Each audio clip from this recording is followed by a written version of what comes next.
सब अपराधी सब सीधे गोली मारे के आदेश सरकार का दे। सब अपराधी सब सीधे गोली मारे के आदेश सरकार का दे। बिहार में अब अपराधियों के सीधे कपार में गोली मार दी जाएगी। बिहार में अब एनकाउंटर शुरू हो जाएगा और इतना ही नहीं, बिहार में अब योगी मॉडल लागू होने जा रहा है और इसका फैसला बिहार सरकार की कैबिनेट मीटिंग में हो चुका है।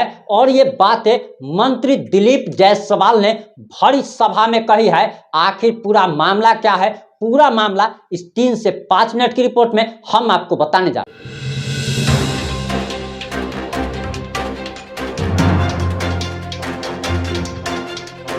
नमस्कार, मैं प्रिंस कुमार सिंह और आप देख रहे हैं पॉजिटिव इंडिया। इस वक्त की सबसे बड़ी खबर, एक वीडियो सोशल मीडिया पर काफी बड़ी तेजी से वायरल हो रहा है और हर एक नेशनल और लोकल न्यूज चैनल पर यह खबर चल रही है कि बिहार सरकार के मंत्री दिलीप जायसवाल ने अपराधियों को सीधे कपार में गोली मारने की बात कही है। और सबसे पहले हम आपको मंत्री जी की बात सुनाने जा रहे हैं कि आखिर मंत्री जी ने क्या कहा है, उसके बाद हम आपको आगे की बात बताएंगे। अब आप मंत्री जी का वो बयान सुनिए। उस अपराधी को तमाम कर दिया जाएगा, समाप्त कर दिया जाएगा। ये फैसला अभी बिहार सरकार ने कैबिनेट में लिया है। रुपौली में अगर राज होगा तो गरीब का राज होगा, गरीब का राज। बिहार सरकार ने फैसला लिया है कि प्रत्येक जिला में SIT का गठन होगा। अलग से पुलिस बल का गठन प्रत्येक जिला में हो रहा है और अवैध रूप से जो राइफल गोली लेकर चले छे बदमाश सब अपराधी सब सीधे गोली मारे के आदेश सरकार का दे। कोई अपराधी अब नहीं बचेगा कहीं पर। जो गोली बंदूक लेके चलता है उस अपराधी को तमाम कर दिया जाएगा, समाप्त कर दिया जाएगा। ये फैसला अभी बिहार सरकार ने कैबिनेट में लिया है। इसलिए कोई देह हाथ चमकावे वाला का रुपौली अब नहीं घुसा देके छे।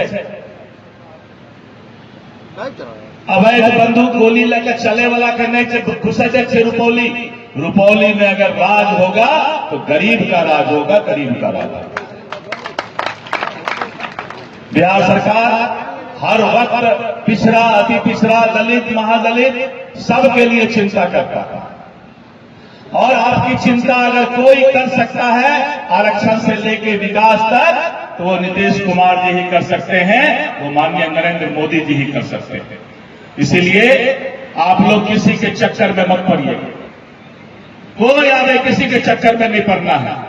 रुपौली में एक ही नाम होगा, वो नीतीश कुमार जी का नाम होगा, मोदी जी का नाम होगा और हमारे कलाधर मंडल जी का नाम होगा। आपने मंत्री जी का बयान सुन लिया होगा।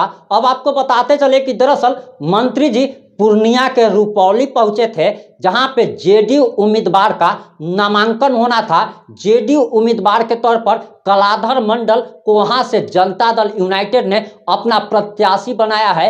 वहीं राष्ट्रीय जनता दल की तरफ से बीमा भारती को प्रत्याशी बनाया गया है। और इस बात पर पप्पू यादव भड़क गए हैं। पप्पू यादव ने क्या कहा है, क्यों भड़के हैं, वो हम आगे आपको दूसरी रिपोर्ट में बता देंगे। लेकिन अभी हम बात कर रहे हैं बिहार में एनकाउंटर की। और आपने मंत्री जी का बयान सुन लिया होगा कि अब अपराधी अगर अवैध हथियार रखते हैं, हथियार लेकर अगर कोई चल रहा है तो सीधे उसको सड़क पर गोली मार दी जाएगी। कोई कोर्ट नहीं, कोई केस नहीं, कोई डेट नहीं, कोई फैसला नहीं, बल्कि सीधे अब उसका एनकाउंटर कर दिया जाएगा। और कहीं ना कहीं बिहार में योगी मॉडल लागू करने की बात कही जा रही है। और इतना ही नहीं, बल्कि मंत्री दिलीप जायसवाल जी ने यह भी कह दिया कि बिहार सरकार की कैबिनेट मीटिंग में यह फैसला लिया गया है कि हर जिले में SIT का गठन किया जाएगा।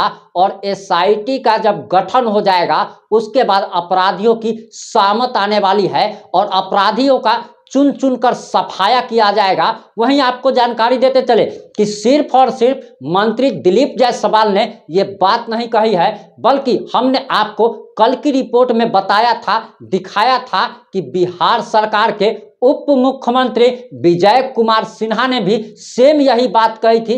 भाषा उनकी अलग थी। वे कह रहे थे कि अपराधियों को अब सीधे परलोक भेज दिया जाएगा।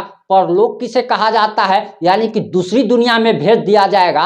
और अपराधियों को अब बिहार में टिकने नहीं दिया जाएगा। वहीं आपको बताते चले कि यही बात दूसरे भाषा में बिहार के दूसरे उप मुख्यमंत्री सम्राट चौधरी भी कह चुके हैं कि या तो अपराधियों को जेल की सलाखों के पीछे जाना होगा या फिर उनका एनकाउंटर कर दिया जाएगा। और लगातार ये बातें कही जा रही है। अब सबसे बड़ी बात यह है कि इस पर एक्शन कब लिया जाएगा। तो आपको बताते चले कि बिहार में हत्या, लूट, अपहरण, बलात्कार की घटना जिस तेजी से बढ़ रही है उसके बाद लोग इसे महाजंगल राज कह रहे हैं और सरकार अपनी छवि सुधारने की कोशिश में लगी हुई है, क्योंकि 2025 का बिहार विधानसभा चुनाव अब काफी नजदीक आ चुका है। और अगर शासन प्रशासन की अगर यही स्थिति रही, अगर बिहार में इसी तरीके से अगर अपराध अगर बढ़ता रहा, अपराध अगर होता रहा, तो नीतीश कुमार और बीजेपी को भारी नुकसान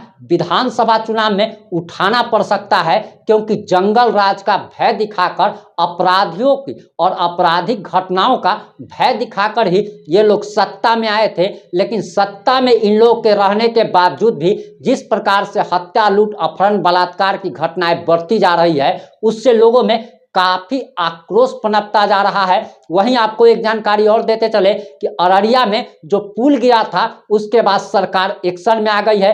2 अधिकारियों को, 2 इंजीनियर को सस्पेंड कर दिया गया है। वहीं जिस कंपनी को इसका टेंडर दिया गया था, पुल बनाने का टेंडर दिया गया था, उस कंपनी पर एफआईआर दर्ज किया गया है, उस कंपनी को ब्लैक लिस्टेड किया गया है। लेकिन सबसे बड़ी बात तो यह है कि एफआईआर होने से क्या होता है, जेल जाएगा। अगर जेल भी जाने की बात आई तो बेल मिल जाएगा, यानी कि इसको सजा कैसे मिलेगी। सबसे बड़ी बात तो यह है कि पुल बनाने में जो खर्च हुआ था, जो जान माल का जो नुकसान हुआ है, जो पैसे का नुकसान हुआ है, उसकी भरपाई करनी चाहिए और उस कंपनी पर जुर्माना लगाना चाहिए था। इंजीनियर साहब को सस्पेंड नहीं करना चाहिए था, बल्कि निलंबित कर देना चाहिए था, क्योंकि अगर आप सस्पेंड करते हैं तो 1 से 2 महीने के बाद फिर से वो ड्यूटी ज्वाइन कर लेगा। इन सारे मुद्दों पर आपकी क्या राय है? क्या आपको लगता है कि बिहार सरकार के मंत्री और उप मुख्यमंत्री जो बयान दे रहे हैं, क्या इस पर सरकार कार्रवाई भी करेगी या सिर्फ बकैती ही करती रहेगी? क्योंकि अभी तक तो सिर्फ बकैती की जा रही है, करना धरना कुछ नहीं है। मीडिया के सामने आना है और कह देना है कि एनकाउंटर होगा, ये होगा, वो होगा, लेकिन होता कुछ नहीं है। और रोज आपराधिक घटनाएं बढ़ती चली जा रही है।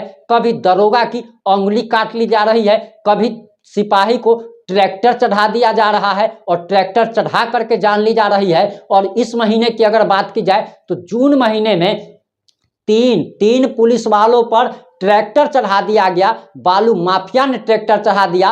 वहीं दर्जनों ऐसी घटनाएं हुई हैं जहां पर पुलिस पर अपराधियों ने, बालू माफियाओं ने, शराब माफियाओं ने फायरिंग की घटना को अंजाम दिया है। और दर्जनों से ज्यादा ऐसी घटना सामने आई है जहां पर पुलिस वालों की पिटाई की गई है। आपकी इन सारे मुद्दों पर क्या प्रतिक्रिया है? अपनी प्रतिक्रिया जरूर दीजिएगा। जुड़े रहे हमारे साथ। जय हिंद, जय भारत।